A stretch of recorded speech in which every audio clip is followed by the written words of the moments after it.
బోనాల జాతర శుభాకాంక్షలు. ఫస్ట్ థింగ్ సినిమా టీజర్ గురించి అందరూ మాట్లాడుతున్నారు. నేను ఒక క్వశ్చన్ అడగాలి. అదే గ్లిమ్స్ గురించి. గ్లిమ్స్ బాగుంది. ఒక డౌట్ ఏంటంటే ఏ యాక్ట్రెస్ వల్ల మీ ఇన్స్టాగ్రామ్ అకౌంట్ని డిలీట్ చేశారు? సోషల్ మీడియాలో ఎందుకు యాక్టివ్గా ఉండటం లేదు? అరే ఫస్ట్ వన్. అరే అరే నువ్వు అమ్మాయిల కోసం ఇన్స్టాగ్రామ్లో ఉంటావు, నేను వాళ్ళ కోసం ఉంటాను ఇన్స్టాగ్రామ్లో. అర్థమైందా? ప్రతి ఒక్కడు రక్కి గోర్లు అరిగిపోయేటట్టు వేరే పనులు చేయడానికి ఇన్స్టాగ్రామ్లో ఉంటారు. నేను వాళ్ళ కోసం ఉంటాను ఇన్స్టాగ్రామ్లో. అండ్ ఇన్స్టాగ్రామ్ ఎందుకు డియాక్టివేట్ చేసిన అన్నది యాక్చువల్లీ చెప్తా.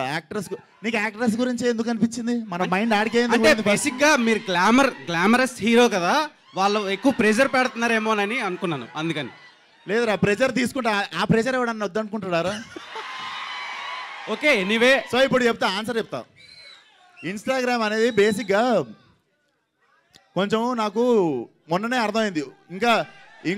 అరే ఒక్క నిమిషం రా ఆన్సర్. మార్చ్ 29 వస్తుంది. మీరే చెప్పండి రా. మార్చి 29న నాకు 30 ఏళ్ళు వస్తాయని మొన్న అర్థమైంది. ఇంకా ఫోన్లో గంటలు కూర్చోడైంది. వయసు వచ్చింది, కొంచెం ఫోన్ పక్కన పెట్టి పని ఎక్కువసేపు చేద్దామని డియాక్టివేట్ చేసా. సినిమా రిలీజ్కి వారం ముందు వస్తా, సినిమా రిలీజ్ అయిన వారం తర్వాత మళ్ళీ వెళ్ళిపోతా. అదేంటి 22 ఇయర్స్ లానే ఉన్నారు ఇంకా కనిపించడానికి? అవును. Okay, and all the very best. చాలా బాగుంది. మీనాక్షి